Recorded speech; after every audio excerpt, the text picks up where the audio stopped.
If you're a QuickBooks customer looking to grow without the growing pains, you need the Intuit ERP, the AI native ERP that upgrades right from QuickBooks. Learn more at intuit.com/ERP. Need a laptop that's built to perform and designed to last all day?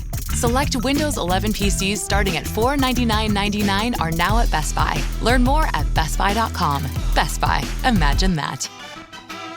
I wrote a little song to remind you, Choice Hotels get you more of the experiences you value. The Cambria Hotel's got it all. A rooftop bar, have a ball. Cocktails up here feel just right. Is Cambria amazing? All right. Bring a date, your team, or even your mom. Book direct at choicehotels.com. See you on the roof.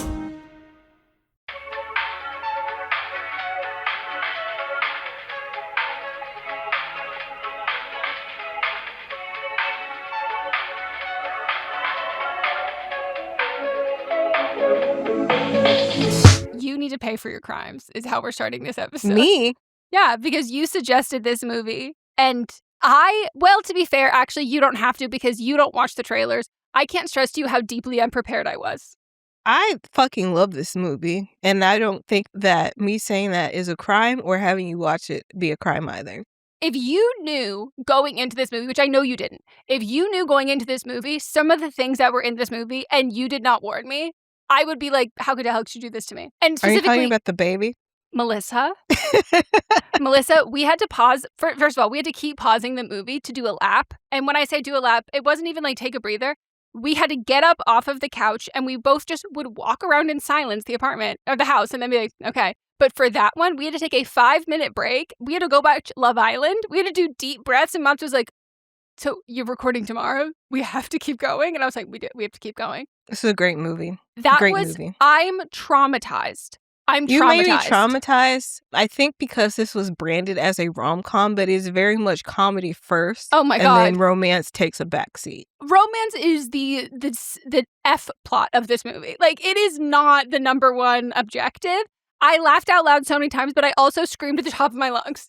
Not a crime. Movie, I'm glad you enjoyed yourself. Not a crime. It was a roller coaster, as we say. And would you like to tell everyone what movie you had picked for us to watch? I picked for us to watch Office Romance, the 2026 Jennifer Lopez and...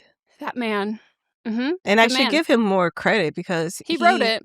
Not just wrote it, but he manifested this into his life for a very long time. Do you not know the story behind this? I don't. So Brett Goldstein, who wrote this and starred in it, is very much in love with Jennifer Lopez. Oh, that makes, by the way, it makes how I feel about certain aspects of this movie even worse. He's very much like there's interviews of him going back years talking about like how his perfect woman is Jennifer Lopez. He sat and studied all her movies and then created this movie to have her star in. He loves her. He's obsessed with her in the best way because it's not like she's like, I'm not going to work with this man. She is flattered by it. Totally. And I will say, he is substantially more attractive than most men who, and this is an epidemic for anyone who doesn't know, which is men who write, who also act, but they write movies or TV shows where they are in intimate sexual situations or whatever with like the hottest girl ever. Like that's how it's written in the script. The amount of times I have auditioned for things where it's like, oh, this guy wrote this. And it's like, she's completely nude in the entire scene. And then all of these things are happening and all of this. And then it's like, oh, who's already cast as this actor? And I go, oh, that ugly man who wrote it. Oh, okay. We're writing fantasy. He's writing self-insert fanfic. Yeah, like, for sure. I mean, that's what he's doing, but he's more naked in this movie than she is. And he prepared. He did. He did a lot. He worked the fuck out. And also he was in that spray tan booth once a motherfucking week. Yeah. I will say though, he's not my type, but I can see it for other people. So like, I'm not like, oh my God, I can't believe they did this to you, Jennifer. Like, I can't believe that you were in this movie with this man. Like I'm like, oh, okay, cute. Not my type, but I could see girls who would like absolutely fawn over him. Yeah, I think he's an attractive man. it's just hilarious to me that he literally just like he's 10 years younger than her. So you just have to imagine she's posters on the wall of his room. Teenage boy, like one day I'm gonna kiss that woman. When's someone gonna do that movie with Carmen Electra? Because that's another one. Posters on the wall. Yeah. Boys absolutely loved. Yep. But God, I mean, as soon as we got about, I don't know, 5 minutes into this movie, I said, he wrote this. he wrote this without a doubt. This is his thing that he did. So it's for Netflix, and Netflix. I would have loved to see this on the big screen. By the way, when that scene happened, I was so shocked and overwhelmed. I almost started crying. I was like, I can't do that. Like, I was just like, it was too much. If I saw it on the big screen, I think my heart would have stopped. I think I would have gone into cardiac arrest. But, you know, famously on this podcast, we have talked about how Netflix used to be exponentially more buttoned up when it comes to what they're depicting in their shows, because it was even before, when we still had the separation between Netflix and like Netflix Kids and Family. And you've all heard me celebrate when I go, oh my God, saw booty on Netflix. Oh my God, saw Full Frontal on Netflix. Netflix, you've taken it too far. Nope. This was a great movie. Well, also because the disclaimer that they gave, which was nudity, and I was like, I've seen nudity. I do think there needed to be a category, like some sort of explanation. No, when I was in 10th grade, I took a first responder class, and we watched a whole live birth. So, oh, spoiler! That's what it's about. Yeah, I mean, we'll get to it, but is that the first time you saw one? 10th grade? Yeah. Oh, in our health class, California. I love my progressive California. In 6th grade health, we had to watch a video of someone giving birth. Not, you know, like probably the same video that you saw. Like one of those. Because it was like from the 70s. Exactly. Big Very bush. hairy. Big bush. Yes. Same video. Was it like in a bed? Like a legit bed? Well, here's what I'm going to tell you. Everyone wanted to be like, it was embarrassing because this is how progressive schools are. It was embarrassing if your parents wrote you a note saying that you didn't have to watch it because or you weren't going to watch it because everyone's like, oh my God, you can't handle it. You can't handle the pussy. Like, oh, you're a baby. So everybody wanted to stay and be like, no, I'm going to watch it. There was one kid who had an issue with fainting. Like he had an issue with fainting, and he stayed as long as he could. And I thought I was going to be fine. And like, you can leave if you want, but there's like a note from a parent that's basically being like, please don't let my kid's not going to watch this. I don't approve of this or whatever. And I want to say, I think she screamed, and I was like, I can't watch this. And the same kid was like, we're out. And so then we sat outside of the classroom where everybody else watched it. So you didn't see it? No, I tried to look back through it. I've seen since, like, ones where in high school when you can't like leave in like health class, you know what I mean, like that stuff. But it was 6th grade because it was like an early introduction to it. And I remember I peeked my head back in to be like, do you think I could? Because like for me it was just screaming that like scared me, and I was like, oh, I don't want to see blood. And then I opened the door and I saw blood, and I said, no, I'm still not gonna keep watching. There was so much after the baby in this, if it's the same film, but there was so much that came out after the baby came out. That's what my teacher said. If it's the blood, stay outside. Yeah. And I was like, but okay. it was more just like liquids. It wasn't specifically blood. It was just liquids. Yeah, unidentified liquids. You know, amniotic fluid. There was mixed with blood. Chunks. Yeah. Yeah. So that is I will say, if you are like currently pregnant or like about to give birth and you like you're not going to hold a mirror, I would skip over a certain part of the movie. You know when it's coming. You do. She lets you know, and it comes really fast. So. Which is part of the joke. Yeah, which of course I have notes on. All right, so we're in this movie. We start with Jackie Cruz, played by J-Lo. She's this like iron-willed CEO and president of an airline called Air Cruz that her dad founded.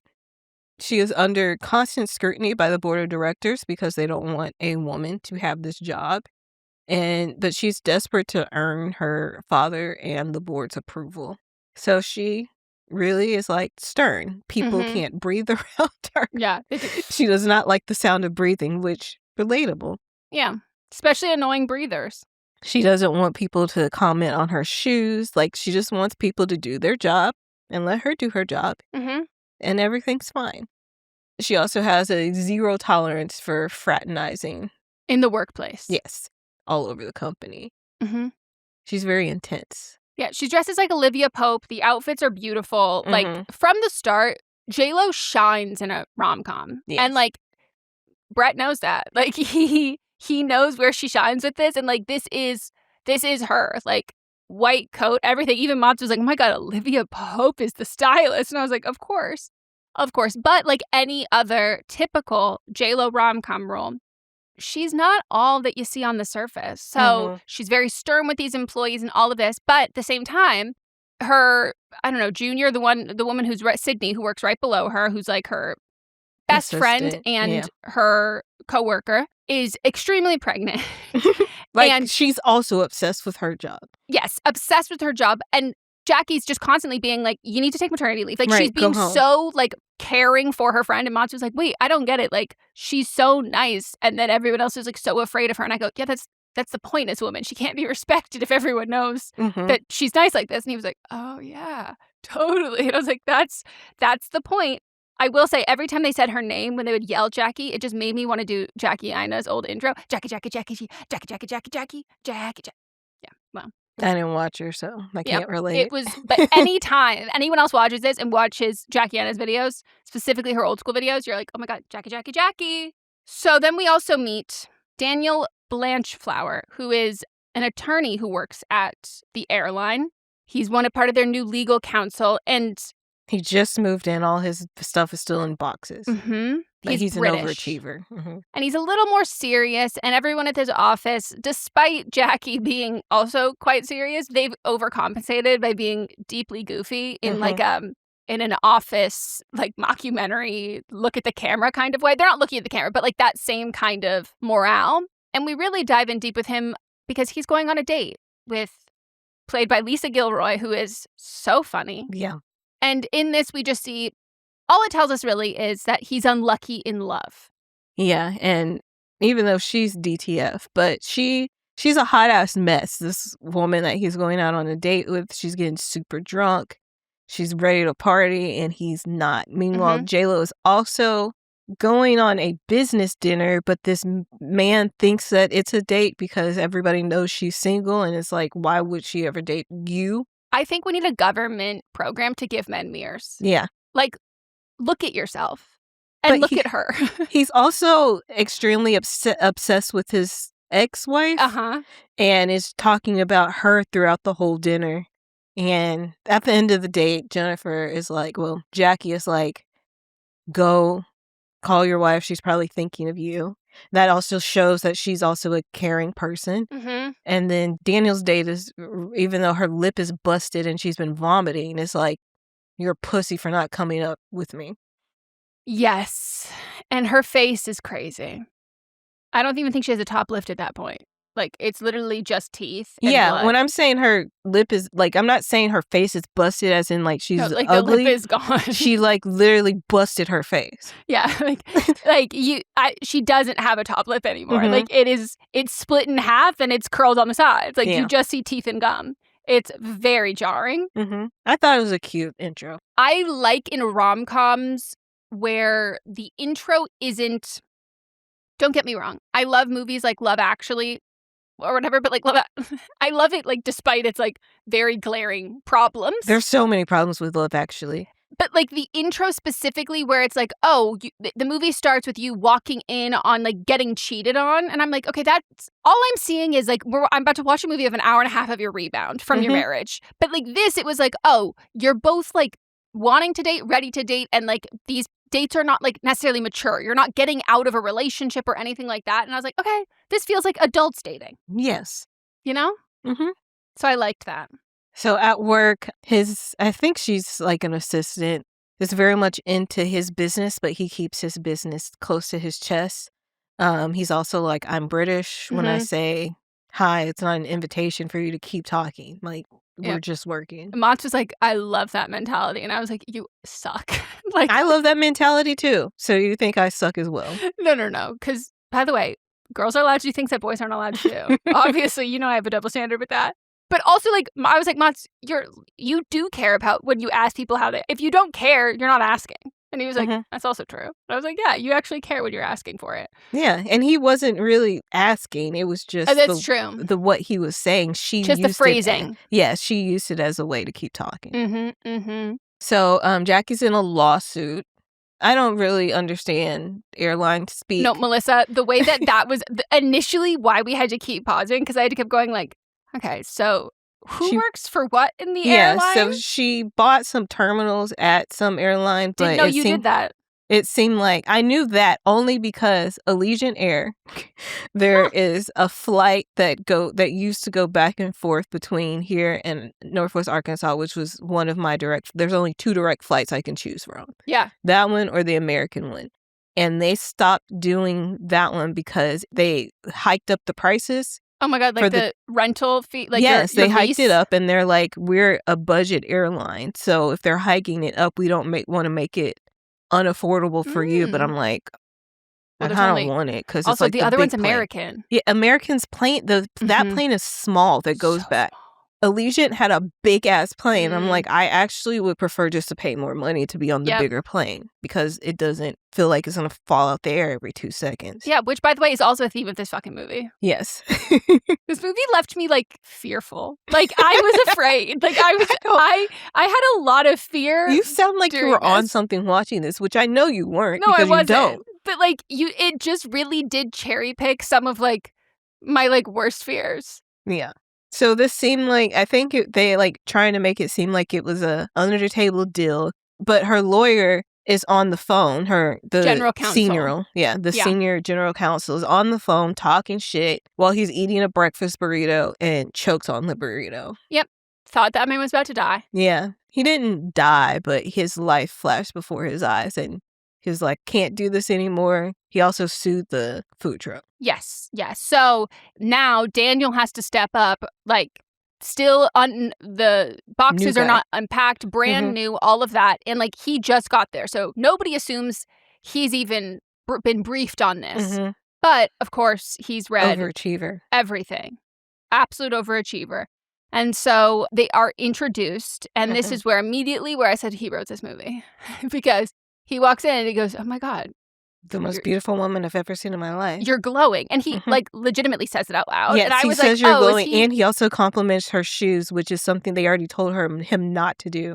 And he's also like panting over him, which they told him she doesn't like breathing. Yep. And I was like, oh my God, he's having like one of those visions thinking about what he said. By the way, every time I made a prediction in this movie, this is the only time I've been wrong every time. And I was like, and then it like cut to, no, he actually said that out loud. That wasn't like the voice in his head. And I was like, oh my God, I'm going to die. The secondhand embarrassment, that's just how you know it's written well. Like it really, like, you feel it viscerally. Yes, it's all like secondhand embarrassment, but also self-deprecating. And it's also like it's a way for this man to get out his feelings that he had as a teenage boy. Yep, clearly.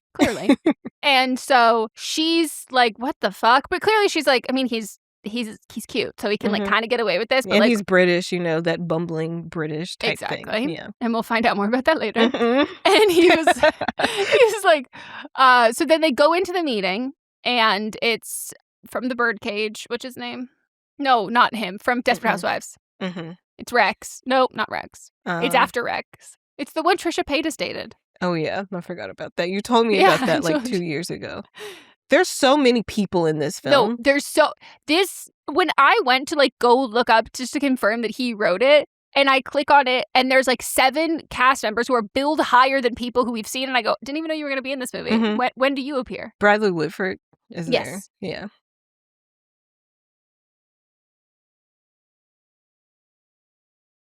Oh, so they're sitting in the meeting, and basically, like you were saying, they are essentially accusing her of 2 different things. They can't decide which one. No. So one, they're accusing her of this deal that was made with like Dallas-Fort Worth Airport, that like suddenly they had changed their mind about all this stuff, and essentially they got a really good deal. And it was like, well, of course, like you had dinner with him, you ordered this, you did this, you had all of these things, and then you had coffee the next morning, like you essentially being like, you clearly slept with them to like get this, and that's absolutely fucked up. And they essentially want the gates. That's what they want. They want the gates because she got more than they did, and therefore it's not like there's an unlimited number of gates. So now they have like a smaller amount, and they want more, even though their airline is objectively fucking worse. Right. And they're an airline that buys other airlines that are more successful. So they just tend to have, big pockets. But they're trying to also stop this because the gates at that airport haven't officially even opened yet. So they don't want to slow it down. And she's getting frustrated that she's like, hey, Daniel, the other lawyer, he would have interrupted. He wouldn't have let them They're just calling talk me a about whore. me like this. Yeah, they're calling me a whore. Like, she's taking him outside and he's like, no, I'm not changing anything. I'm just going to let them talk. So they go back into the room. They continue talking. And then when they get to the end of the statement, which kind of seems like their gotcha moment, he's like, well, how do you know all this information? Yeah, like, you know a lot. You know what she ordered for dinner. You know all that. Like, that, and like, yeah, I know. And it's like, but how do you know that? And immediately, J-Lo's face, I was like, great acting. She was like, good fucking point. Never thought. And also at the same time, I didn't think about that. And I was like, this is why I'm not a lawyer, even though it seemed glaringly obvious as soon as he said it. And then he brings up, could it be that you heard it from Peter, blah, blah? Because they basically said, some guy, I don't remember, someone with some interest in it, but I don't know, Pete or something. It was like, oh, Peter, do you mean this airport CEO or whatever, assistant, Peter? So what, was Peter paid, or you, basically being like, did you pay Peter, or are you sleeping with Peter to get this information? And then the other lawyer was like, okay, we'll circle back, brand new information. And she's impressed. Very safe impressed. to say. Nah, more than impressed. Yeah, she's turned on. She's aroused.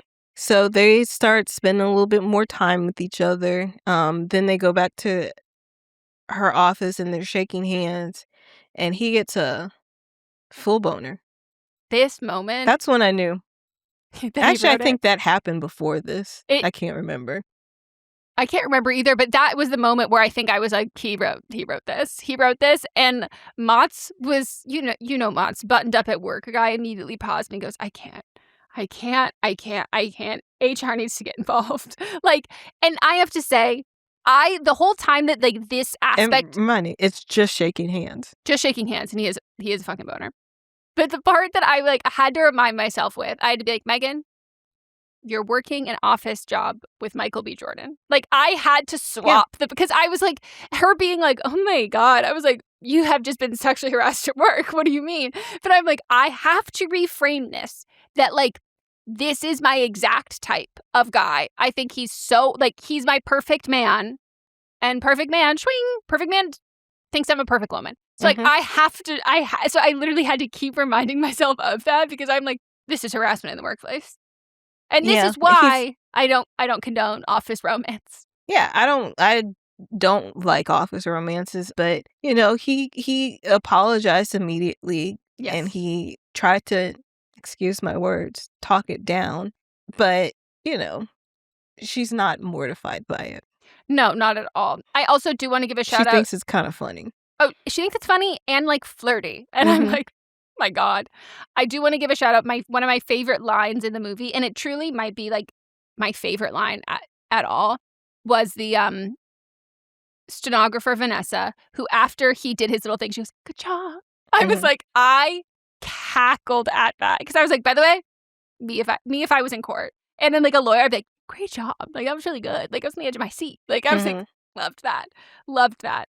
And, we've moved on from the boner, but they're both but they're both like laying in bed thinking about it at the end of the night. I was like, oh my God. I thought we were going to get both of them masturbating, but it didn't go to that far. If that, it would have taken me even longer to watch the movie. That would have needed an extra laugh. Like, I feel like, what am I watching? And it probably was in there. Because I just don't imagine it not being written there. And I think J-Lo was like, no, take this out. Good, Jennifer. Good, Jenny. Take that out. Then we cut to the next day, or some time has passed. And this is where Mott says, oh my God, he has a secret. Because he's driving in his car and he's going somewhere. I'm like, where is he going? He just moved here. By the way, the fact that like this is like, they keep bringing up that they're in New Jersey. I was like, okay, big PR for New Jersey. It was funny because we know how much J-Lo loves New York. No, I think he trolled her. Yes, very much so. Like, she's like, if you don't live in New York, you're not from New York. Yep. Bronx, baby. There's no mention of the running Bronx up in and this entire down movie. on the 6th. Yeah. Like, the Bronx doesn't Yeah. exist. Like, she is a Jersey girl through and through. And there's like a moment at the end where it's like Jersey. I was Yep. like, that's so funny. And I know she's like, I can't believe I'm having to say New Jersey. So yeah, we find out that Daniel's secret is he's going to jail, a prison, actually, not a jail, a prison. And I'm like, well, and Mach was like, uh-oh. And I was like, no, he's like, do you think that's his ex-wife? Do you think whatever? I go, no, he's a lawyer. It's going to be a client. And maybe it'll be like his sister or something. Cut to his crazy sister. Because we've been wondering why he's in America to begin with, and he never has an answer, and he's a little sketchy about what the answer is. Yeah, and he doesn't seem, which totally okay. He doesn't seem entirely pro-America, but like he did in fact make the choice to come here where other As a grown man. Yeah, where I'm like, okay, so by the way, you didn't have to do that. Like, you're totally valid in your concerns, but like, you also did just come here like last week. So like, what was the point of that? And there now, has to be a reason. Now we're starting to wonder. And as we meet the sister who is on New Jersey State Penitentiary, maybe that's the fucking reason. Yeah. She is funny. She is so funny. And we find out that she chopped off. No, we don't find that out because I wrote down, are we ever going? We don't find out truly almost until like the latter second half of the movie. And I go, we're just like we're never going to find out what she did. Okay. Yeah. But I do love the guard. They're great together. They're great together. They have great sibling energy, and the guard too. And she can immediately tell because he's like catching her up on life, and she can immediately tell. She's like, did you fuck her? Yeah, he goes, you got a crush on someone? Who you talk? But you like someone, some lady. And they're talking about sex, and she's like, you haven't had sex in forever. And I wrote down, do siblings talk about sex like this? Because this is my worst night. Like, this is everything I hate about brother-sister. Like, I don't even want to talk about it with my sisters, so not that but people do. Ew. But it's also, in the same line, she's like, I'm having the most sex I've had in my life in here. And he was like, okay. She's like, sometimes I don't even put pants on. Nope. And the guard is like laughing, and I'm like, oh my God, what a sibling dynamic. And also I'm like, New Jersey was not prepared for this girl. Like, I was like, did you commit the crime in New Jersey? No shot. Like, you'd be famous because this personality, you'd be plastered over TVs everywhere. And so we don't find out what she did, but we do go back to the office, and they are now firing the general counsel, or they're asking him to step down from this specific case, because they find out that while Daniel was covering for him while he was in the hospital because he was on a breathing tube because he had choked, he did survive. He's left against medical advice, but he had obviously... No one in this movie follows medical advice. No one at all. No one follows any advice. And he had obviously been working on this case prior to this, and what had then been delivered to the other lawyers, what had been delivered to Jackie and everybody, was what he had been working on, which was that he was like, yep, hook, line, and sinker, got it. And it is what I would say the size of a dissertation, or maybe the first 2 Harry Potter books combined, about proof that Jackie doesn't fuck. So she didn't fuck this guy for the benefit of the airline. This girl is cobwebbed up down there. Like, absolutely, like, not even throwing a hot dog down a hallway. It's an abandoned asylum down there. Like, he's like, she has not had sex since before climate change. She has not had sex since the first Bush administration. Like, she might have never even had sex in her life. Like, it is, and he interviewed and had affidavits signed about every person she's ever slept with. But more importantly, all of the people who she was in relationships with who she never slept with. Yes. Or she went seemingly out on dates with. I'm like, jeez. Yeah. And so they're like, okay, so this is actually a really bad call. This is not effective. This is really bad. And also this is embarrassing. Like, let's not do this. And he was like, no, I don't even know what he said about it. He was like, no, you don't get it. I got that dog in me or something. And he starts barking, and I wrote down absolutely incredible dog impression. Like, his, like, insistent barking. He's like, oh, you're just going to keep barking. Okay. I was like, my God, is this did they get a real dog on set to dub this? Like, that was... I think he knew that was one of his strengths. It's got to be one of his, like, party tricks, because that was a crazy good dog impression.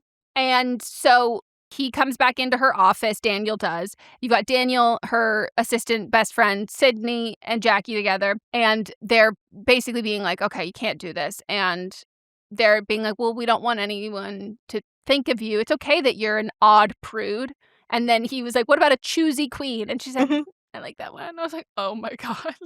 But then we get to what I have to say is the most beautiful home I think I've seen in a movie in years. Her house. Yeah, it's gorgeous. The first thing I wrote down, why is her house British? She lives in New Jersey. Like, architecturally, that is a British home. And we understand that a little bit more later. Yep. The purpose of it.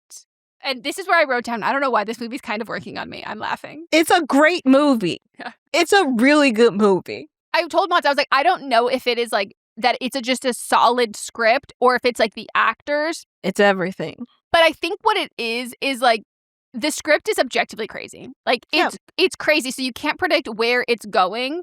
But then the fact that you have actors who completely sell it. So, like, it's so fucking wild that you're like, I can't believe this. It's, like, corny, it's cheesy, it's all of these things. It's, like, outlandish, but it's crass. But it doesn't feed into what, like, a romantic comedy is in the way that, like, again, I'm using the definition in my explanation, but it doesn't romanticize the romantics of the film. No. It's much more like a Bridesmaids or... It's like it's a comedy first that has romance in it. Like, that's the objective is for these two to get together. Like, you're rooting for them, but it is a comedy first. They want you to want them to get together. But first, they want to make you laugh. But also because the script is, like, so fucking insane, and it's literally dialed up to 1,000, I think it could go farther. I think you're right, and I think they did, and J-Lo's like, take that down.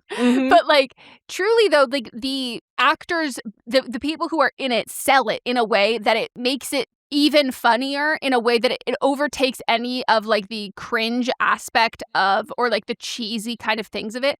And it's, like, it's so self-aware that I like, screamed out loud, but I also, like, laughed.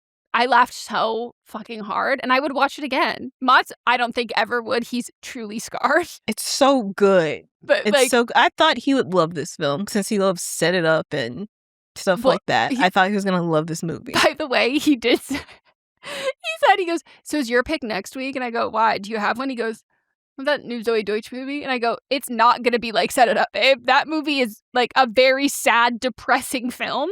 And he's been chasing the Set It Up high ever since. You're not gonna get it. She used that movie like as a insert, but that's not the kind of movie she wants to do. No, and that's all he wants. Anytime he sees a Glenn Powell movie, he goes, we gotta see it. I go, it's not gonna be Set It Up. His absolute favorite film. So then they have to go to the Dominican Republic for something. The case requires it. And she's like, Daniel's gonna come with me. No real reason. And Sydney has been like, you guys have been flirting. Like, she's trying to remain professional, but she's like, something that is fucking going on. Like, what is going on? I can feel it. There's a buzz. And also, we should note that she has stressed to Jackie that Jackie was like, you used a surrogate to have a baby. You can't come at me for not having sex. And she goes, I used a surrogate, but I fuck. Like, I'm having a lot of sex. Fuck a lot. And this is also our first introduction to HR, who is run by Gary, who is... Gary from Veep, anyway, Tony Hale. He is so funny in this, and this is one of my favorite little monologues, which I've heard him say before, Brett Goldstein, like, about Americans' reaction to the word cunt and how it's used in the UK. And I loved it. So we got the word cunt like 30 times, and I was like, Netflix? And because Daniel had called somebody a cunt. Happy birthday, you cunt. It was somebody's birthday. And everybody was going around saying something that they liked about the person. And he called them a cunt. And the whole room goes silent. He's like, with his little party hat on? What? And he's like, what? And so he goes to HR and he's like, cunt can mean anything in my country. It can be somebody cuts you off in traffic, you fucking cunt. Or it can be like, oh my gosh, you're such a cunt. Yeah. Like, it can be all anything. The stages of grief. Like, you get through all of that. And the whole time he's like, please stop saying it. Please stop saying it. It's like, and I'm going to have to write you up for this meeting as well. And so we're embarking on this Dominican Republic trip with Daniel having already been to HR, and HR not necessarily being a huge fan of him. He's got 2 write-ups at this point. And now we're going into international waters. And this is where, you know me, I can't get through a movie without going, logistically, this doesn't make sense. You can't fly that size of a plane to Dominican Republic. You can't. Yeah, it would have had to be 2 stops. Like, they would have had to stop because there's not enough New fuel. Jersey. Mm-hmm. And I know it's 4 hours, but it's not 4 hours in a plane that size. As we know throughout this film, J-Lo and her dad started this airline. She she learned how to fly by sitting on her dad's lap as he was flying planes. It was just a little small airline to begin with, but it was her vision to expand and make it bigger than what it was. And she also even drew the little logo in crayon. So he's thinking they're going to get on a private jet and they're flying to the Dominican Republic. Nope, she's flying her little plane there. She's flying a toy plane, which she's like, don't worry. And I go, no, Daniel, you should be worried. Like, not because they're flying through a freaking storm. In that moment, I said, and Melissa's not enjoying this part. And I was not enjoying that part I either. wasn't enjoying it, but I knew it was a comedy and we were going to be fine. So, like, I didn't. Since I knew they were playing it for laughs, as, like, not like a one, they were going to get stranded in, like, a horror film type way. I thought they were going to get on a fall and then they were going to be on a deserted island together. Because also, by the way, with General Counsel choking, Jake Peralta's dad choking at the beginning of the movie, I go, this plane could go down. Like, I don't doubt that they would have written a version where the plane does go down. But yeah, that part was frustrating for me because I was like, you can't fly this side. Because they're like, it'll only take 4 hours. And I go, not in this fucking plane. It'll take 4 hours in a Boeing 737. It's a comedy. Just tap in. They were making it funny. Just tap in. Okay? Yeah. And so we also get a line as they're flying through. She's like overly chill and he's like a little nervous. I loved how she played it in the scene. She did a great job. But I was like, if this was real life, I need him to be more freaked out and her to be less chill. But like also like he was like, I'm sitting in the back of the plane and he was trying to have a conversation with her and she was like, you gotta get up here because the headsets won't reach back.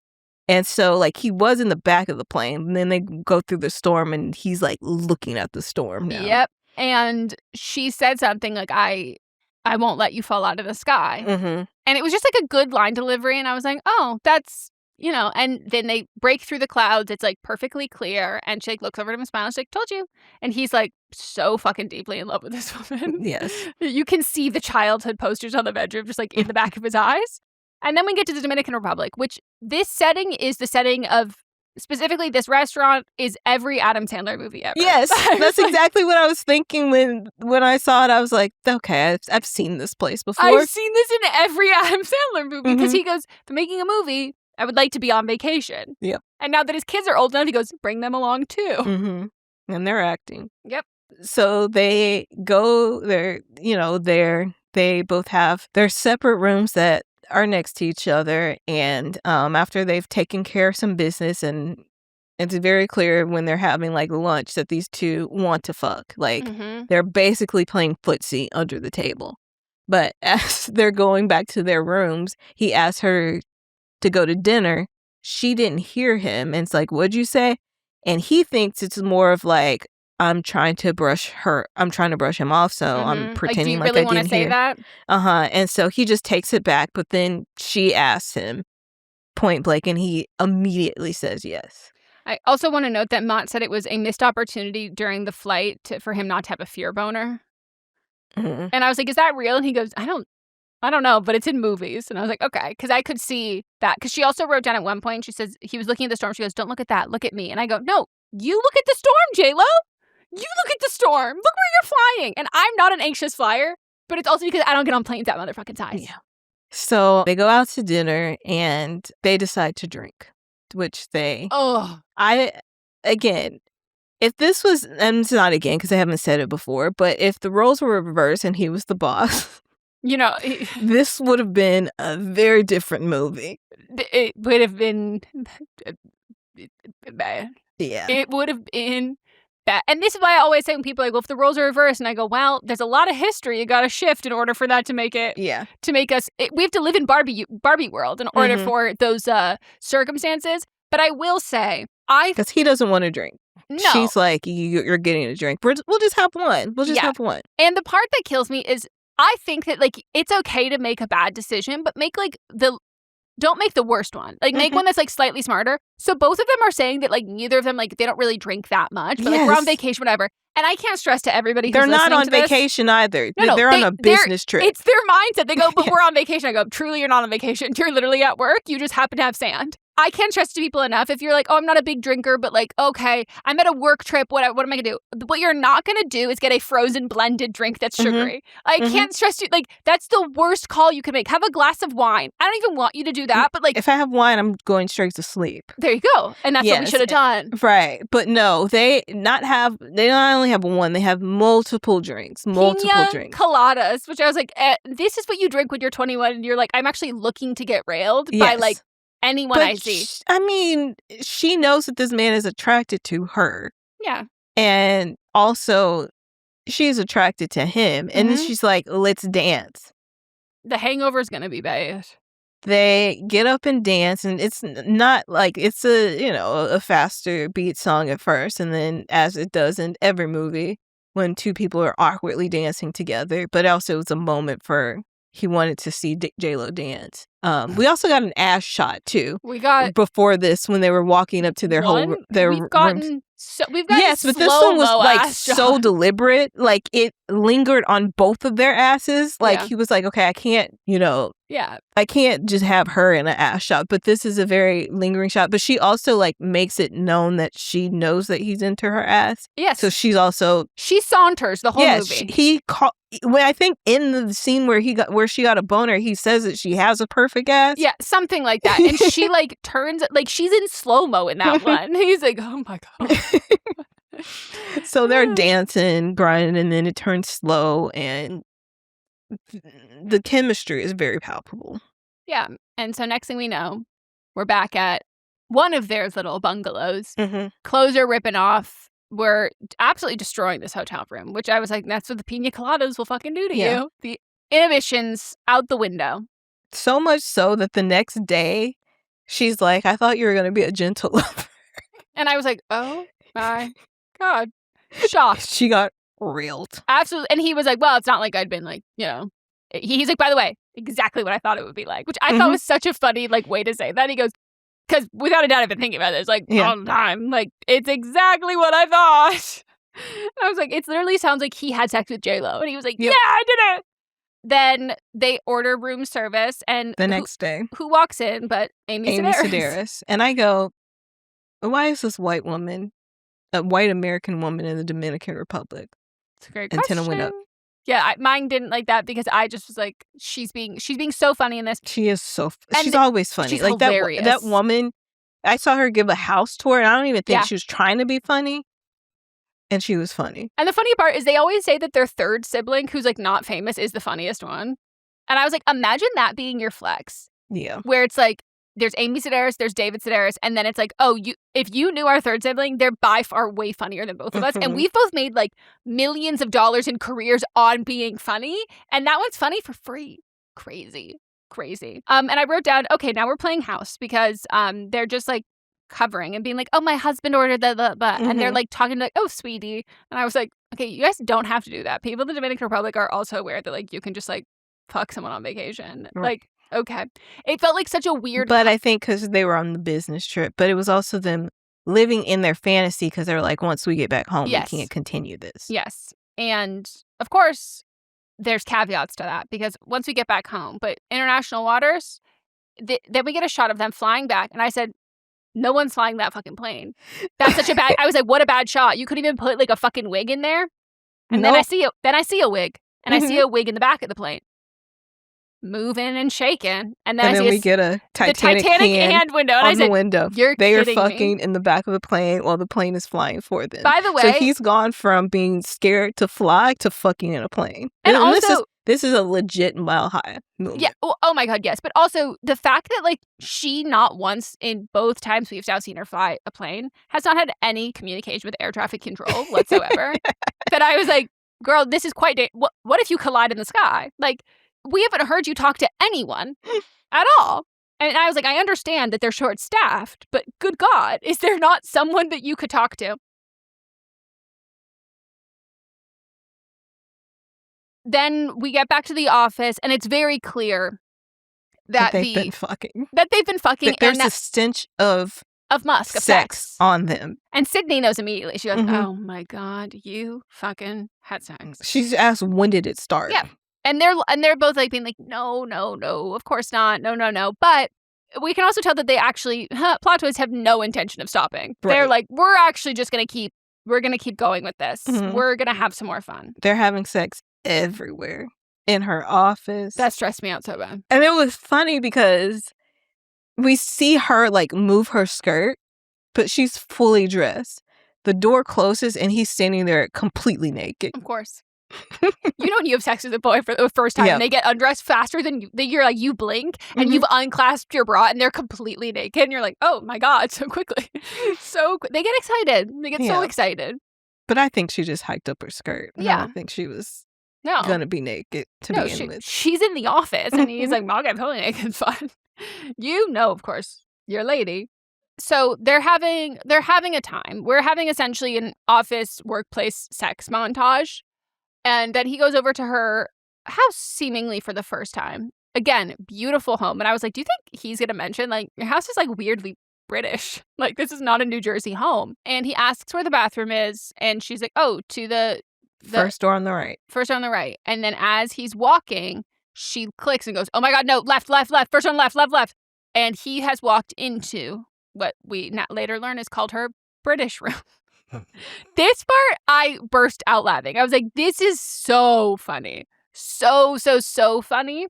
And she goes on to this speech of being like trying to explain and justify. Like, I like British. I like this. My dad one was British stationed thing. in the UK, and so like I liked it as a kid. I got this one thing, and then like it became one a joke. thing turned into another thing. And there's also like just photos of British people. Like Sade is up there. Like it's photos of British people on the wall that also would not make sense.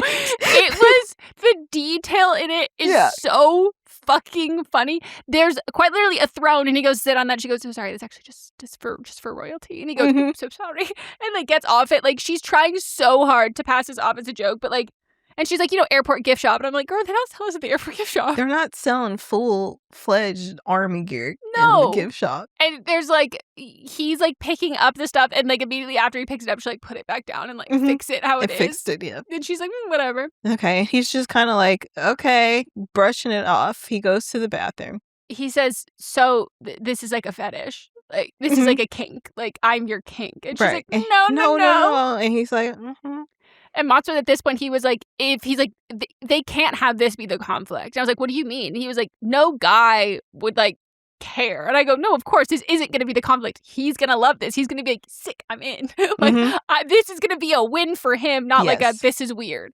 Yes. So, this is showing that like, he is definitely her type. So he goes to the bathroom. She's completely mortified. But then he comes back out later, and guess what he's got on? The full Royal Guard uniform.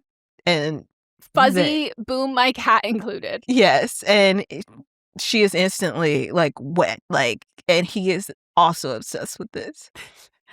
And she was like, well, now you like can't move. You know the rules. Like you can't move. And I was like, and at this point I said, J-Lo's not sucking dick in a movie. J-Lo would never get on her knees and suck dick in a movie. And she didn't. She like grabs his butt. She's kissing his neck. And I was like, at least I know my girl. I know what she is and isn't doing.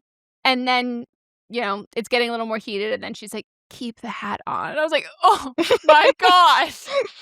This is like the exact opposite I feel about British men. So I was like, hey, I'm so happy that everyone's got something for them.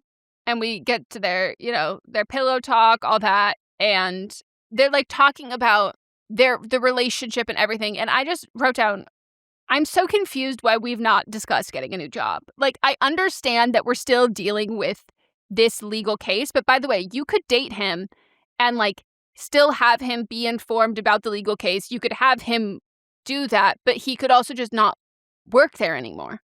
There's no conflict in Meghan. I know, but I was like, That's guys are they're being sloppy. And she also knows that the board does not like her. Yes.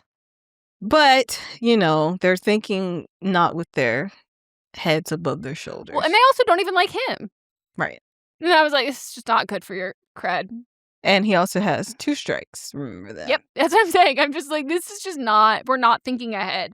He goes and visits his sister during this too. And she immediately knows too, like, y'all finally fucked. Yeah, but at the same time, when now they're back somewhere. She flew him somewhere, and he goes, "Oh, actually, turns out I have to be home later." And I was like, "You didn't think about that till now?" Because he has to go visit his sister, but he can't tell her that. Mm-hmm. And so she's like, "You're being shady." So of course they get back on. Which she's been married before, and they got divorced because her husband cheated was cheating with his secretary. So it's also why she doesn't like office. Like, she's very strict. No fraternizing policy that she's breaking every day in the office, at home, outside of the office, on the company plane, on company time, on work expense trips and dinners, all of that. So she is like suspicious because, he's like, that's just, it's a private thing. And she's like, why isn't he telling me? So she follows him and he's at the state penitentiary. And then he leaves. And she walks in and was like, hey, hello. So I'm here from Daniel. Just whatever he does. I'm here to do it. And they were like, oh, you're not, you're visiting his sister. And I was like, my God, this guy's bad at his job. Incredibly bad, this security guard. But he's also attracted to J-Lo, so he's just saying things because she's pretty. And also, then he was like, well, like, you know what? It's fine. You know him, like, it's okay. And I was like, oh, this isn't just his sister. He's also a lawyer. So, like, that's like, it feels like, oh, okay, this feels like credible on both sides, and she's very hot. So, like, I was like, oh, just sign here. And he insists that she goes in, and she's like, I guess I'm going to go meet his sister who's in jail. And they're having such a time. They're getting along. She goes, Jackie? Because Jackie's in the commercials for the airline. Yep. I love your commercials.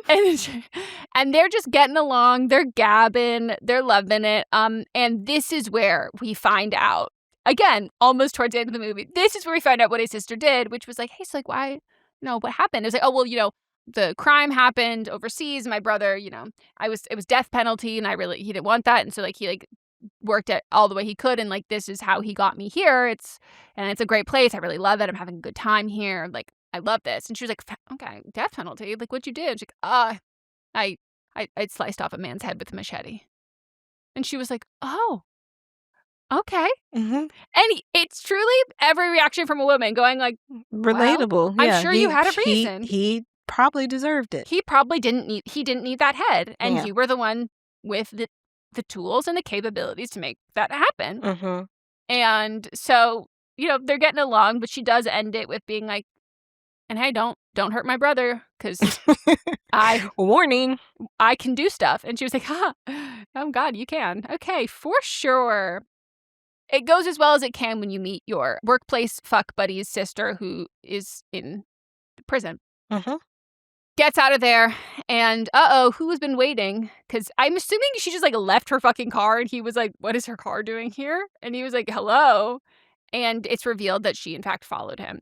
Botch was like, I feel like she's clearly in the wrong here. And this is where I said, well, if you want to date the star of the rom-com, you want to date the hot maid character, J-Lo lead, she's gorgeous, she's successful, she's everything and more, you want her to not be a little crazy? Like, but is it crazy? Is it crazy? Because one, he knows that she's been cheated on. He knows that's what I'm saying. She knows that she doesn't trust people. She has not been dating. So this is the first person that she's dated since a divorce from someone that cheated on her. And he's being cagey when they've been very open about what they do. Like, and they see each other all day at work, after work, before work. Like, they're in each other's lives. And then he goes to do this one thing and doesn't tell you what it is. Yes. It seems suspicious. Yes. So let me go investigate what's happening. Nothing about that seems crazy to me. No, because I think that I'm like, you made the choice to lie. What I do with that, I'm going to get the information. But he didn't really lie. He just said, I had some personal things to take care of. Well, if he's lying by omission. True. He's not he saying just any didn't of this. give all the information. And also, like, what's the plan then? When are you going to say, like, that's how I feel, where I'm like, okay, cool. So if you're clearly, by the way, if you're lying by omission and you're not good at it, or it's like, it's so clearly that there's something up and you're not telling me, you had the choice to tell me. I will find out the information. If you don't like the means of how I found out the information, oh, so sorry, you should have told me. If you wanted to control how I received that info, it should have come from you, because I'm going to find it out at the end of the day. And that's what I was explaining to him. I was like, no, this is the whole thing that I'm like, he could have been honest with her, but he wasn't honest with her. She's going to find it out regardless. Mm-hmm. She has too much to lose. This is, again, a workplace romance. She's incredibly successful, all of this kind of stuff. And he was like, okay, that makes sense. Because here's the thing. You can't, I also think, crazy, I don't think you can, like, push this, like, no, I, like, have really strong boundaries and I'm, like, a really private person. As she puts in here, you came in my hair, and he goes, and that was an accident, and I apologized immediately. Like, you've been inside me. Your strong boundaries, we're fucking in the workplace. Like, you can't pick and choose and decide when that applies. Like, no. If we're both, like, risking it all, and she's risking so much more with this, then I'm like, no. Your sister being in jail, okay, you have to tell me that. Like, there has to be honesty here, because again, or you have to be way better at hiding it. Right. Because he wasn't that good at hiding it at all. So, yeah. And then they have, this is their, like, okay, well, guess we're breaking up moment. They're really just not talking to each other. They haven't made, there's just no conversation, really. Yes. And couple weeks back. But we can also tell, because Sydney immediately is like, oh God, they're fighting. Like, something has shifted and something has changed. And now she's asked to go to lunch with the lawyer from the other from the case, that the pending case. And there, they think that he's just going to drop it, like he's going to, like, try and buy the airlines. That's what they do, and, like, do all of these things. But what he instead does is say, you're going to want to give us all of this for free, because otherwise some nasty stuff's going to come out. And she opens the folder, and it, in fact, is pictures of her and Daniel in the Dominican Republic. And then he goes, meet my private investigator. And there is Amy Sedaris. And you probably felt, because you knew it was coming, because you felt a little suspicious. But there she was, being her funny self. But they've got all the evidence now to prove that she does, in fact, sleep with people that she is in business with. Which, it's one person, but I did like the setup that this is where we were. Like, we knew at the end that they were going to be sleeping together. Yes. And we also knew that she did not do that until this person. So it was a great setup. And so she's now faced with, like, the, oh my God, what the fuck do I do? Like, either I've got, it's a horrible choice I'm making. Either I don't give them what they want and they release these photos, I'm fired. I give them what they want, and then I'm fired from the board. Like, the board will fire me because, like, that's a really stupid fucking decision. Like, I'm either bad at my job or I'm a bad person, and I'm going to get fired regardless. Like, I don't know what the fuck to do. This is, there's no way to win. And after mulling it over, talking with the Jake Peralta's dad, everyone's a different actor from something else. Yeah, so that's what's funny, is that, like, everybody here is actors that you've seen in other things, but they're not, like, and I don't like using A-list, but they're not like names. Household name actors, but you definitely know them. Yeah. So I can name things that everyone else has been in. There's Gary from Veep, who's HR. We've got Jake Peralta's dad, all that. The guy from We've got her best friend is the best friend from Glow. I've learned her name because I think she's so fantastic. Betty Gilpin. She's so good. I want to see her in more. Yeah. So by the way, funny enough, I didn't know that it was for this press tour, but I started, like, seeing stuff about her, like, on TikTok, like, a month or so ago, and I was like, oh, I don't know this lady. And I had, like, seen a couple of things, like, clips of her from The Hunt, her on Watch What Happens Live, and, like, all this kind of stuff that I was like, oh, like, cool. I've never seen her in anything, but, like, she seems great. And you didn't watch Glow? No.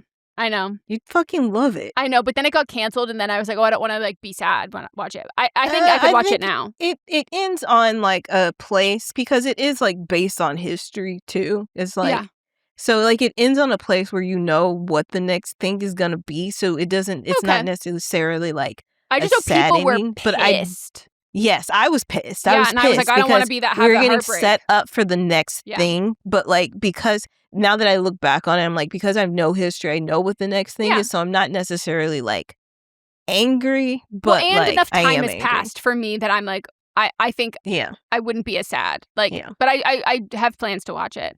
But so then Alison Brie was like asked about like who's like an actor who's like taught you something, who like has a very different acting style than you, and then who's an actor who like as soon as you got on set you like immediately clicked.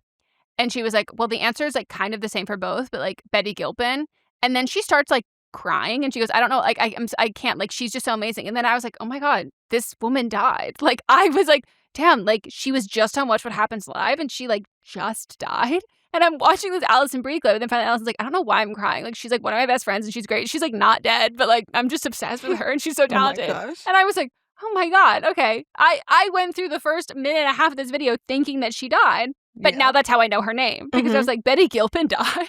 Yeah, but even like J-Lo's dad is also J-Lo's the guy that played J-Lo's dad in Selena. Like I was like, you have been, I've seen this before. I've seen this before. But it's just like everybody's like, yep, I know you from this. Even her, the fake date that she has at the beginning with the guy, Mach is like, oh, I know what kind of movie this is going to be. This movie's going to be crazy. This guy always plays wild roles. The board member, I'm like, and that's America Ferrera's dad from Ugly Betty. Oh. Like, I'm just... Everybody's dad is in this movie. So she's now mulled all of this over and basically realized that her only option is that she's going to step down.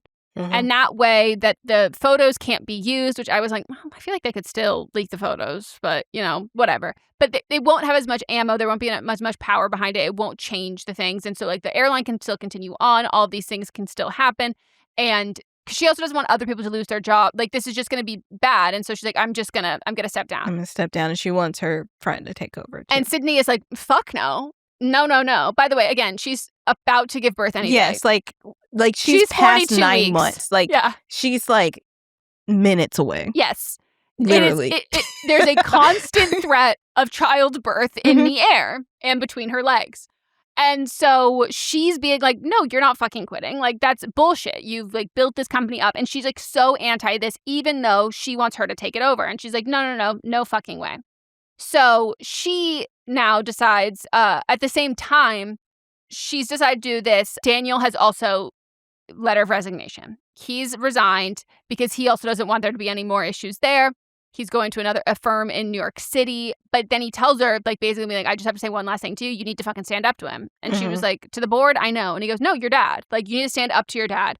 Her dad also calls her Gordita, which I gasped the first time. Mats goes, remind me what that is. I go, little fatty. And he goes, oh. And I go, which it is a term of endearment. It is certainly not what you want in the workplace. Right. Like, when people don't take you seriously at all, especially around a bunch of board members who have known you since you were a little kid. Right. Like, it is just, They don't take you seriously. No, that was a name that I was called fondly by a lot of people growing up when I was a little kid because I also was a little fatty. But immediately it clicked back. I go, no, that's childhood. Like, and it's the same way for her. And so he's like, you have to stand up for your dad. And she's like, that's my fucking dad. Like, what the hell are you talking about? And she finally does stand up to her dad and basically was like, I never got the credit that I deserved for any of this. And like, now I'm fine. Like, and he was like, no, I told you did a good job. And she goes, you've never said that to me. And like, now you're finally doing it when I'm telling you that I'm leaving, but you're also telling me that's the wrong idea, like the wrong thing to do. But at the same time, you're also being like, well, there's no other option. Like, it just feels like finally now when I'm deciding to leave and I'm standing up to you, now you're giving me the recognition I like deserve, but also like a fraction of it, like begrudgingly. He's not singing her praises. He's being like, here, damn, like, there you go. Like, yeah, sure, you did stuff with this, but like, you would have never been able to do this without me. And then at that moment, I was like, I really don't know how airlines work. Like, what do you mean you just like created an airline? And she was like, that's the thing is like airlines pop up and go away all the time. That's what I mean, but I've never like thought about it, but I find it fascinating. It feels like a hole I should go down, but I just haven't. No, I didn't even know it was a hole that that I could go down. Now, after this movie, I was like, now I'm a little curious. I did kind of when they had the Pan Am television show, because it was such a huge airline and it's just gone. Yeah. And so much so that it was iconic and like had a TV show about it, but then the TV show was canceled and I was like, oh, I guess I won't finish I guess this. it's not that important. I'm not going to finish it. But I was like, when she was like, without me, like, you were thinking of getting into crop dusting. We were just a tiny plane. I go, so you can go from like a tiny plane to like an air. I was because like, that's what she was saying though. But she's like, she learned everything that there was to learn, so then they could buy into the system. And she excelled, and they did a great job. And so she's like, yeah, I'm leaving. I'm done. And Sydney is losing her mind because she's like, this cannot fucking happen. And so she goes into Daniel's office. Yeah. And this is Meghan's absolute favorite part of the movie. You guys, I was like so convinced that I'm not ready to have kids now, but I am going to have kids. I don't know anymore. This is the first time I've ever seen this done in a movie. Yeah. Where her water breaks. Like, this happens. Like, we knew that her water was going to break at work. We knew that was going to happen. They totally also, she set keeps that up. wearing fucking wrap dresses, so we know it's coming. Yeah, like, she can't move. She can't even walk. She's, like, out of breath. At one point, Jackie ran up the stairs and was just, like, waiting for... Which, by the way, feels like me during the summer. Yeah, and just waiting for her to get up there. So she's yelling at Daniel. Her water breaks. So much liquid. They also made it the correct color, which you never really see in films either. And I said, oh, we're going to be a little bit realistic. I didn't know how realistic we were going to get. Well, because how could you know? Because this is her first baby. She would not, what do you call it, precipitous labor, where it like comes like crazy fast. Even if she's like over term and like all of that, this is not how fast labor goes when you've never. But it's Meghan. You gotta. No. You just all gotta. I'm saying the reason why they did this and they made it go so fast is because like I'm prepared for her to give birth in this movie.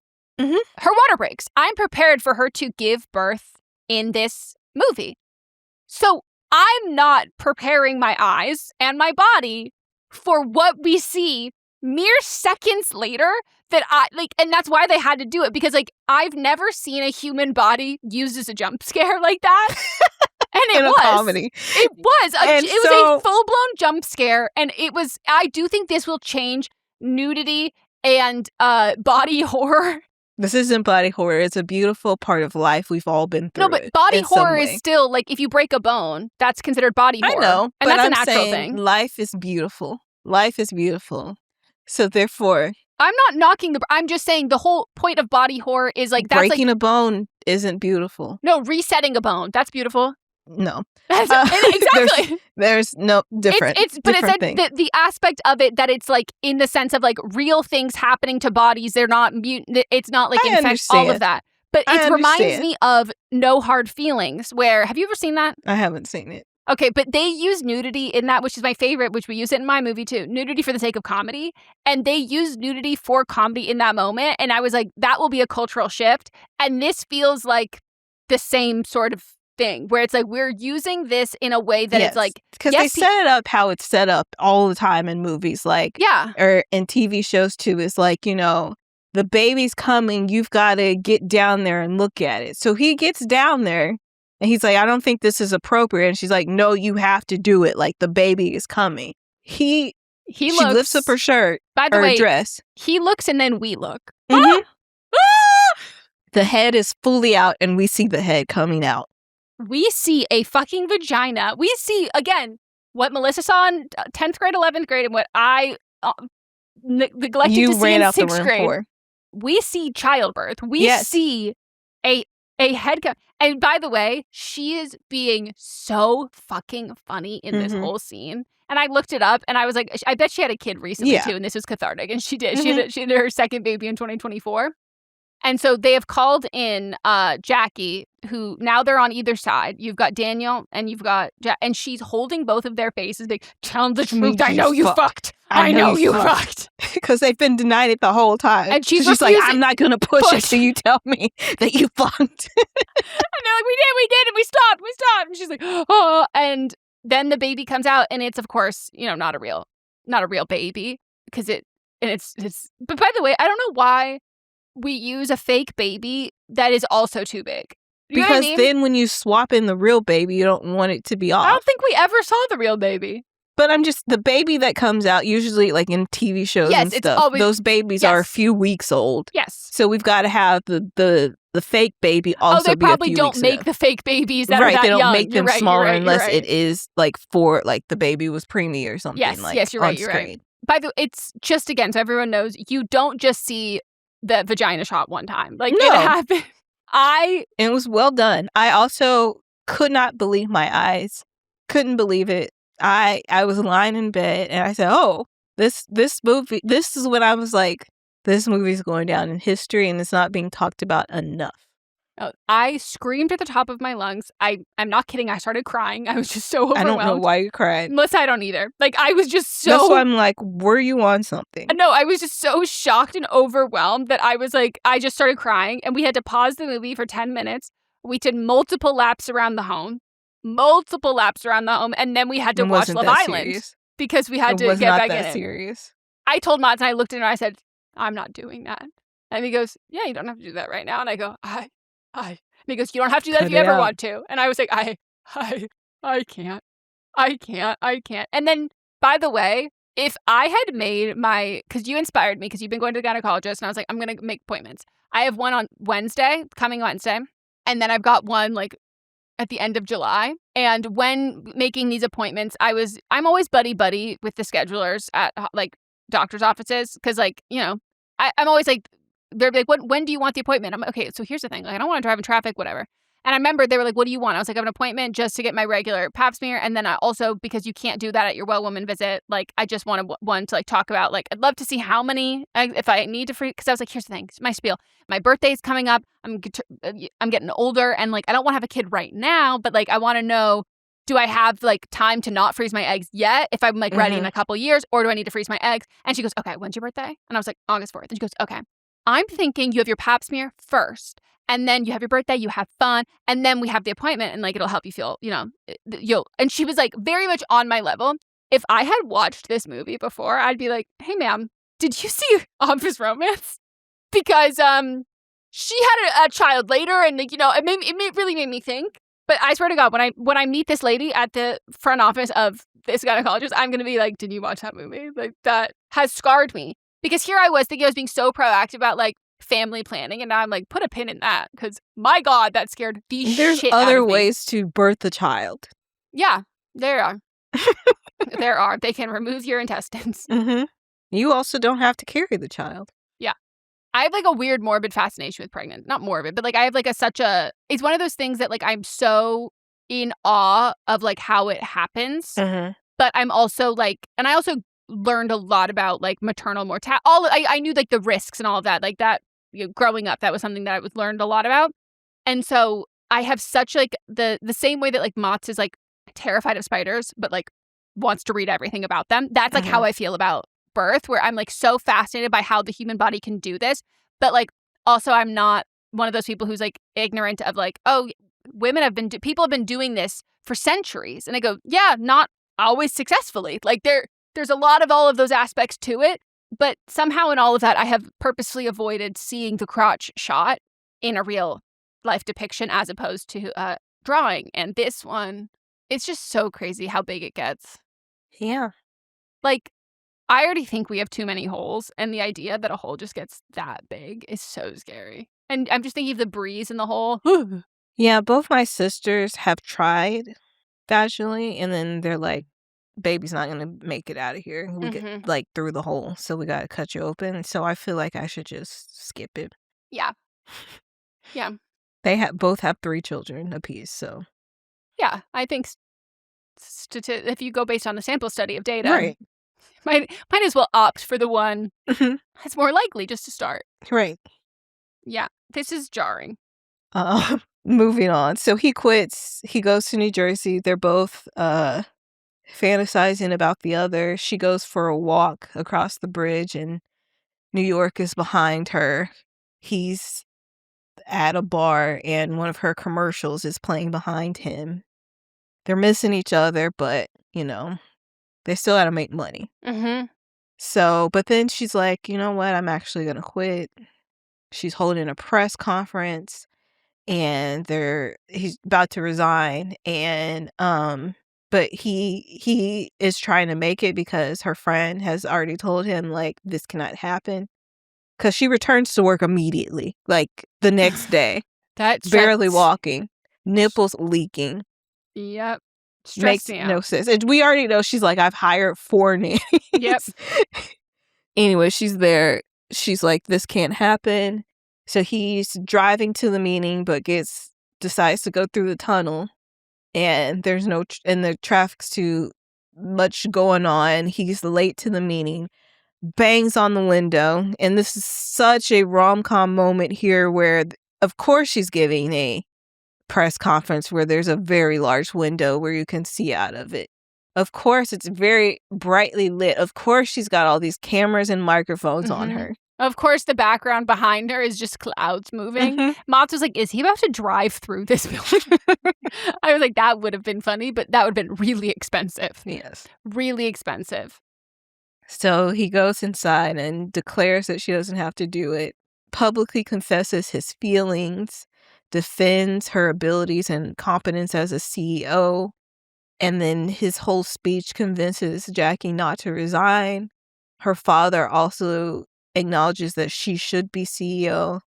And then they start making out and forget that everybody's there. But also she says, thank you, Daddy. And he goes, of course. And she goes, Daniel, I'm not talking to you. And he goes, yeah, no, he sorry. First, yeah.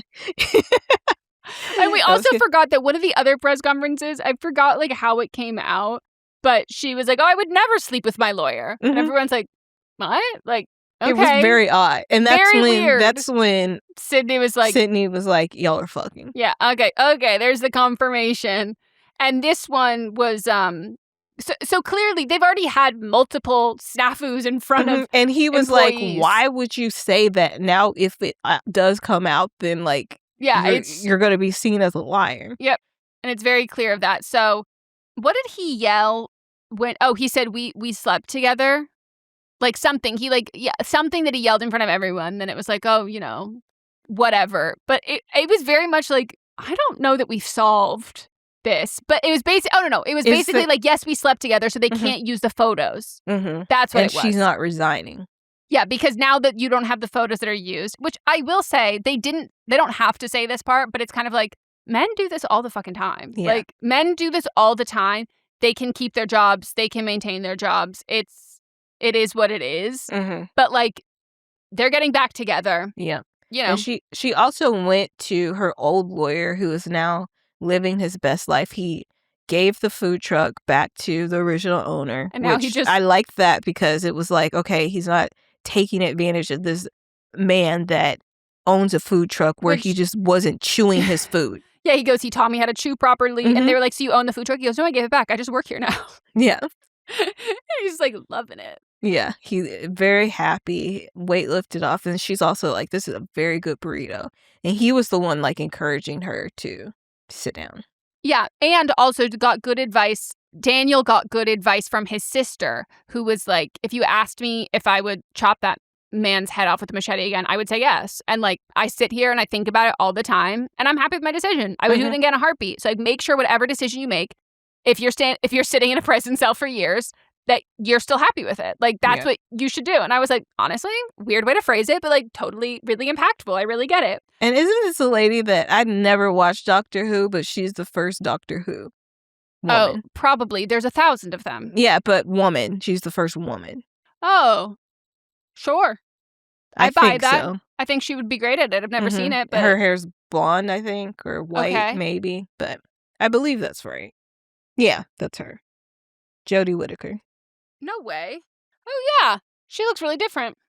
But not so different that I didn't know that was her, and I've never seen Doctor Who. I just saw all the advertisements that this is the first woman. I knew she looked familiar, but I wasn't sure what I had seen her in. And then we also have, like, they're talking about New Jersey, and we have someone in the back going, New Jersey! Which made me laugh as well. And then they kiss, they have their whole moment, and she's like, oh my God, well, what do I do? And like, she's all nervous about all of this. And he says, I won't let you fall out of the sky. Yeah. And I was like, oh. And the fact that like, that where they are is in front of a big sky. And so like, it looks like that on TV and all of that. And all of the other lawyers watching it be like, turn the TV off, turn it off. And she's, of course, his sister's watching it in jail with the security guard who's also loving it. They're loving it. And then we have one of the best, it's like credit scenes that goes on through this.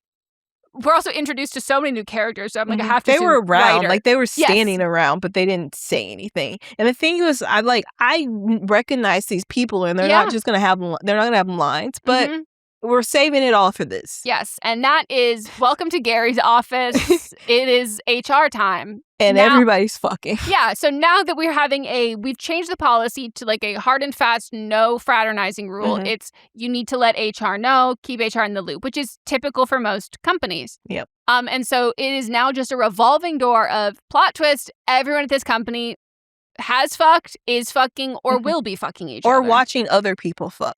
That one was crazy. Like, it's just like, we have sex. And what's he doing? He watches. We couldn't do it without him. Couldn't do it without him. And we also learned that Sydney, in fact, did not use a surrogate. She just said that because she was fucking somebody that worked there, and that is their child. Yep. So I was like, that is so funny. Yeah. And his reaction to all this, like, he hates hearing it so much. He's like, oh, God. I'm like, oh.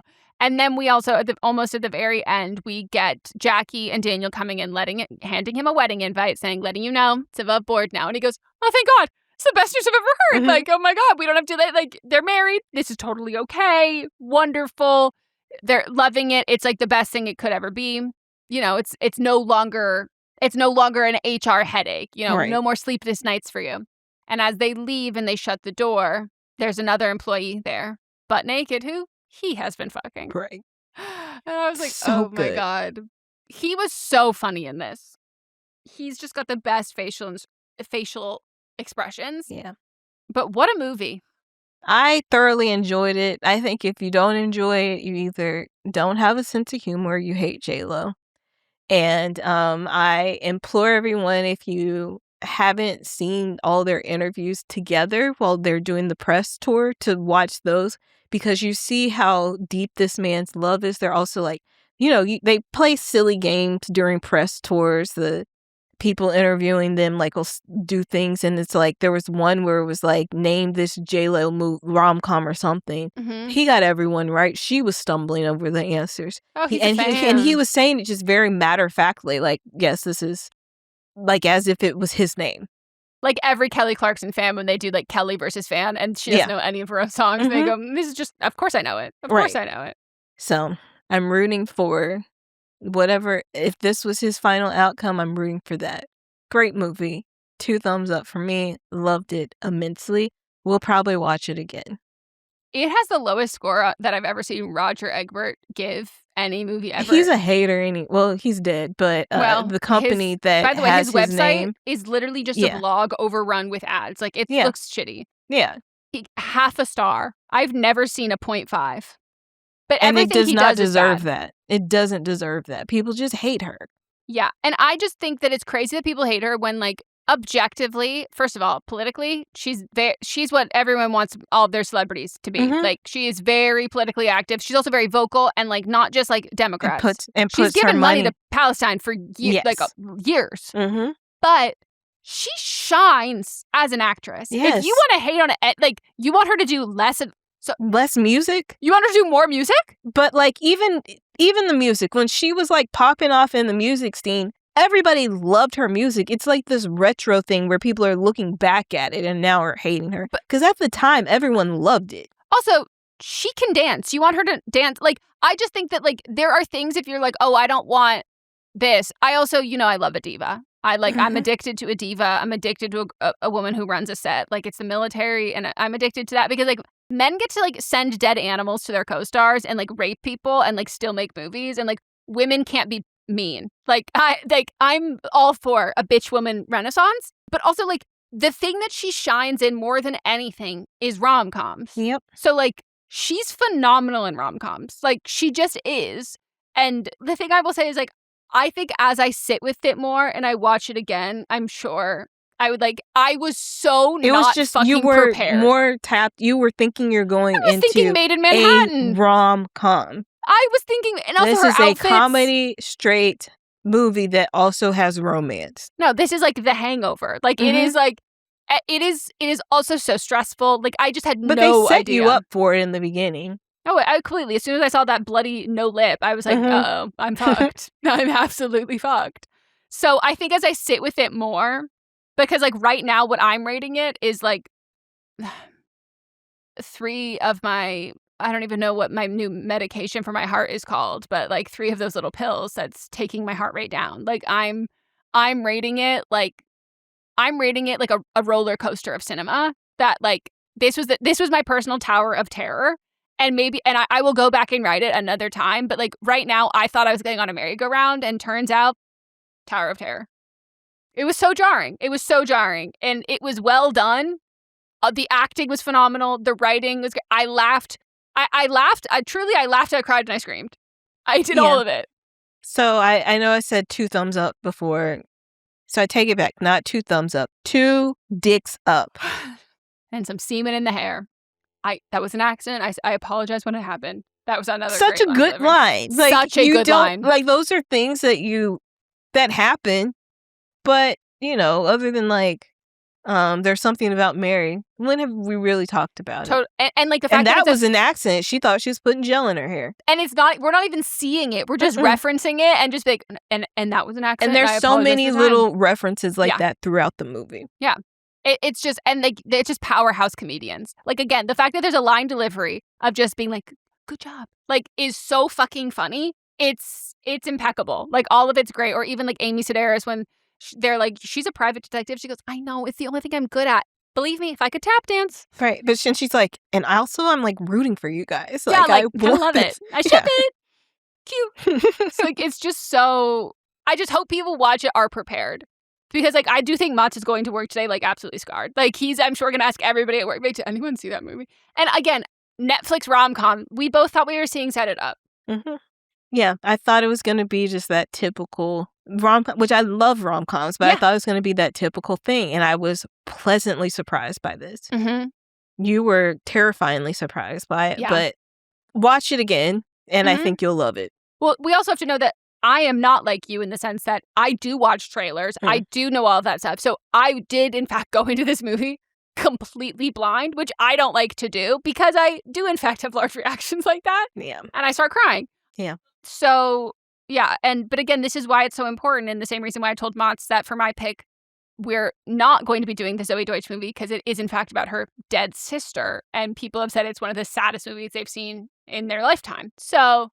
And he goes, you don't want to watch that? I go, not for the fucking podcast. Imagine we get up here and we're just watching the saddest movie of all time. No, thank you. That's not even fun to talk about. No, that's what I was saying.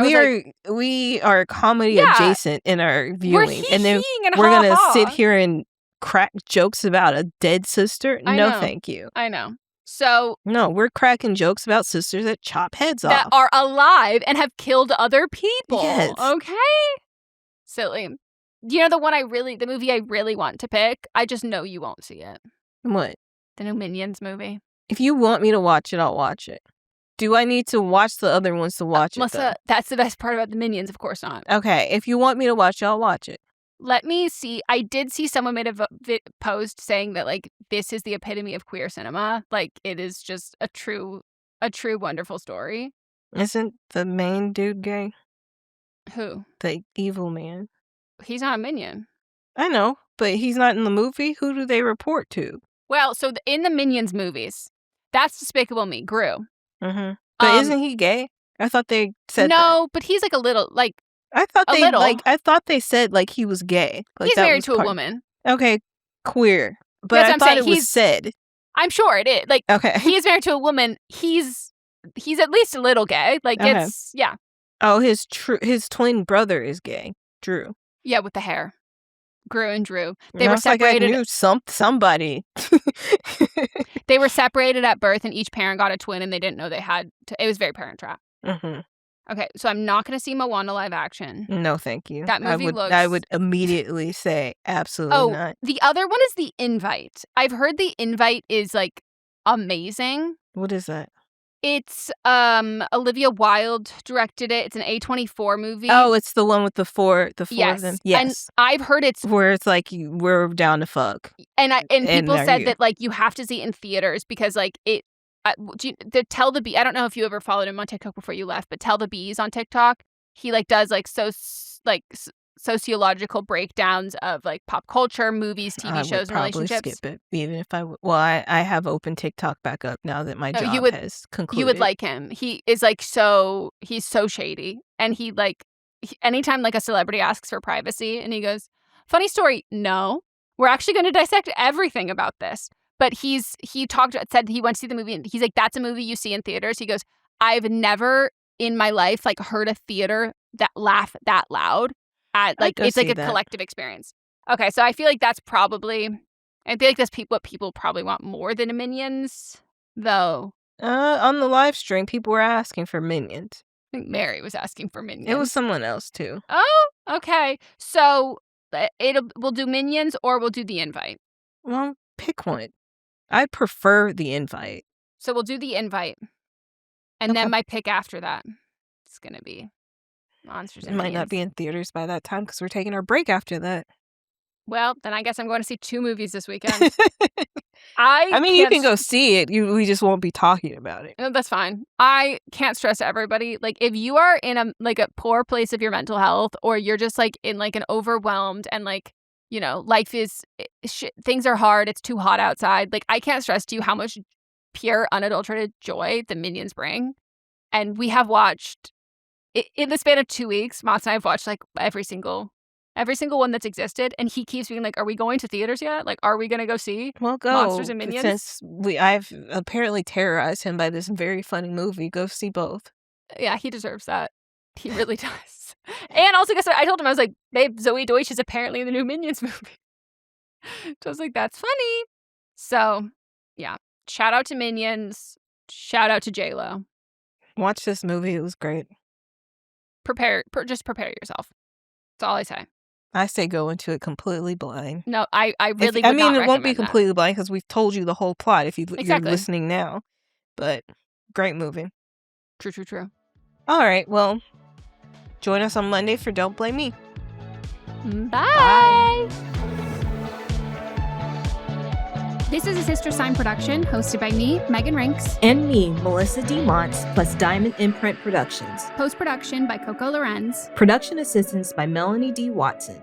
And music by Ryan Hunter and Giacomo Picasso.